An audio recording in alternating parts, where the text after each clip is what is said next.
MDG and SDG in India. First of all, please subscribe the channel for more videos. Bharat के sustainable development goals क्या है? Agenda 2030। 1. 2015 से शुरू संयुक्त राष्ट्र महासभा की 70वीं बैठक में अगले 15 वर्षों के लिए सतत विकास लक्ष्य सस्टेनेबल डेवलपमेंट गोल्स SDG निर्धारित किए गए थे। 2. 2000-2015 तक की अवधि के लिए सहस्त्राब्दी विकास लक्ष्यों मिलेनियम डेवलपमेंट गोल्स MDG की प्राप्ति की योजना बनाई गई थी, जिनकी समयावधि वर्ष 2015 में पूरी हो चुकी थी। 3. तत्पश्चात आने वाले वर्षों के लिए एक नया एजेंडा SDG 2030 को औपचारिक तौर पर सभी सदस्य राष्ट्रों ने अंगीकृत किया था। 8. सहस्त्राब्दी विकास लक्ष्य मिलेनियम डेवलपमेंट गोल्स MDG क्या क्या है? 1. भूखमरी तथा गरीबी को खत्म करना। 2. सार्वभौमिक प्राथमिक शिक्षा हासिल करना। 3. लिंग समानता तथा महिला सशक्तिकरण को प्रचारित करना। 4. शिशु मृत्यु दर घटाना। 5. मातृत्व स्वास्थ्य को बढ़ावा देना। 6. HIV एड्स, मलेरिया तथा अन्य बीमारियों से निजात पाना। 7. पर्यावरण सततता। 8. वैश्विक विकास के लिए संबंध स्थापित करना। भारत ने लक्षित लक्ष्यों में से गरीबी, HIV एड्स, सार्वभौमिक शिक्षा तथा शिशु मृत्युदर में निर्धारित मानकों को 2015 तक प्राप्त कर लिया है। अन्य लक्ष्यों की प्राप्ति में भारत अभी पीछे है। सतत विकास लक्ष्य सस्टेनेबल डेवलपमेंट गोल्स SDG क्या है? 1. Transforming our world the 2030 agenda for sustainable development के संकल्प को, जिसे सतत विकास लक्ष्यों के नाम से भी जाना जाता है। 2. भारत सहित 193 देशों ने सितंबर 2015 में संयुक्त राष्ट्र महासभा की उच्च स्तरीय पूर्ण बैठक में इसे स्वीकार किया था और 1 जनवरी 2016 को ये लागू किया गया। 3. इसके तहत 17 लक्ष्य तथा 169 उपलक्ष्य निर्धारित किए गए थे, जिन्हें 2016-2030 की अवधि में प्राप्त करना है। उल्लेखनीय है कि इसमें से 8 लक्ष्य सहस्त्राब्दी विकास लक्ष्यों से लिए गए हैं, जिन्हें और व्यापक बनाते हुए अपनाया गया है। संयुक्त राष्ट्र अंक के एजेंडा 2030 में कुल 17 लक्ष्यों का निर्धारण किया गया था। 1. गरीबी के सभी रूपों की पूरे विश्व से समाप्ति। 2. भूख समाप्ति, खाद्य सुरक्षा और बेहतर पोषण और टिकाऊ कृषि को बढ़ावा। 3. सभी उम्र के लोगों में स्वास्थ्य सुरक्षा और स्वस्थ जीवन को बढ़ावा। 4. समावेशी और न्यायसंगत गुणवत्ता युक्त शिक्षा सुनिश्चित करने के साथ ही सभी को सीखने का अवसर देना। 5. लैंगिक समानता प्राप्त करने के साथ ही महिलाओं और लड़कियों को सशक्त करना। 6. सभी के लिए स्वच्छता और पानी के सतत प्रबंधन की उपलब्धता सुनिश्चित करना। 7. सस्ती, विश्वसनीय, टिकाऊ और आधुनिक ऊर्जा तक पहुंच सुनिश्चित करना। 8. सभी के लिए निरंतर समावेशी और सतत आर्थिक विकास, पूर्ण और उत्पादक रोजगार और सभ्य काम को बढ़ावा देना। 9. लचीली बुनियादी ढांचे, समावेशी और सतत औद्योगीकरण को बढ़ावा। 10. देशों के बीच और भीतर असमानता को कम करना। 11. सुरक्षित, लचीला और टिकाऊ शहर और मानव बस्तियों का निर्माण। 12. स्थायी खपत और उत्पादन पैटर्न को सुनिश्चित करना। 13. जलवायु परिवर्तन और उसके प्रभावों से निपटने के लिए तत्काल कार्रवाई करना।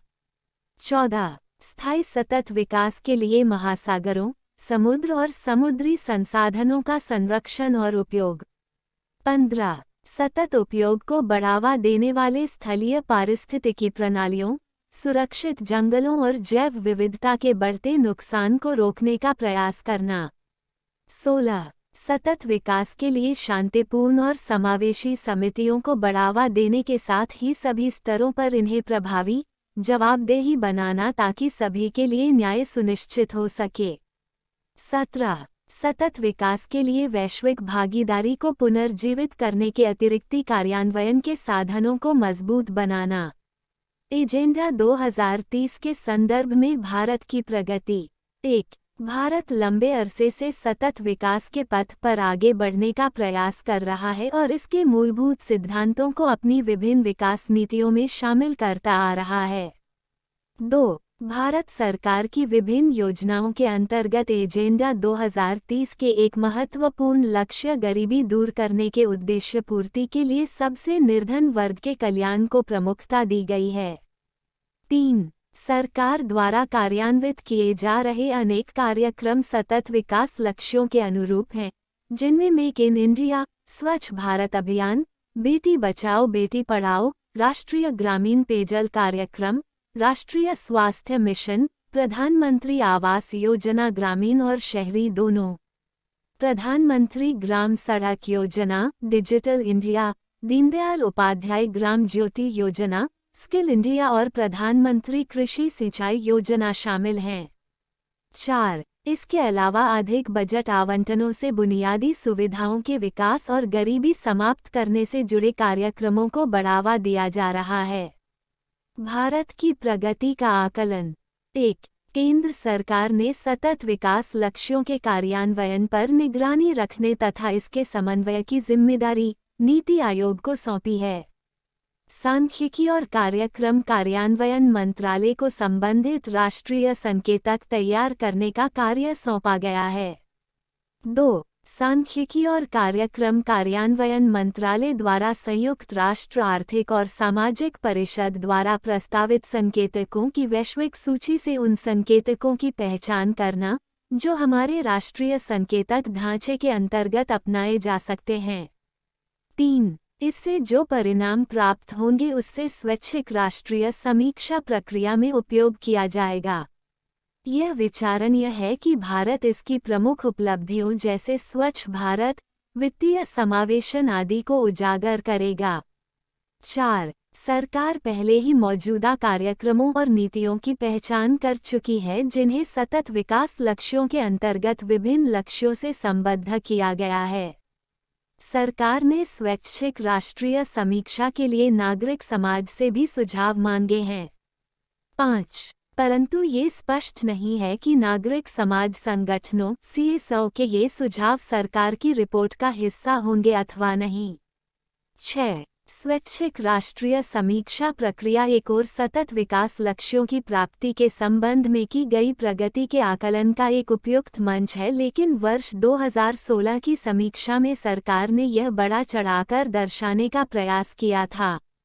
इस विषय का निष्कर्ष ये है कि 1. भारत को यदि एजेंडा 2030 में तय लक्ष्यों को प्राप्त करना है, तो इस तरह की नीति बनानी पड़ेगी जो सभी क्षेत्रों में क्रियान्वित नीतियों से सामंजस्य स्थापित करती हो।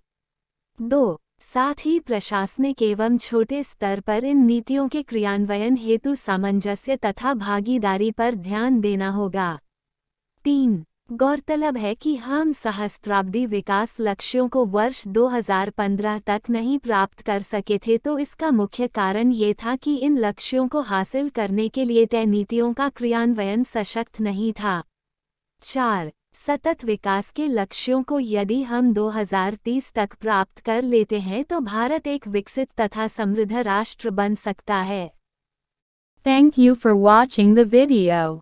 Don't forget to subscribe the channel.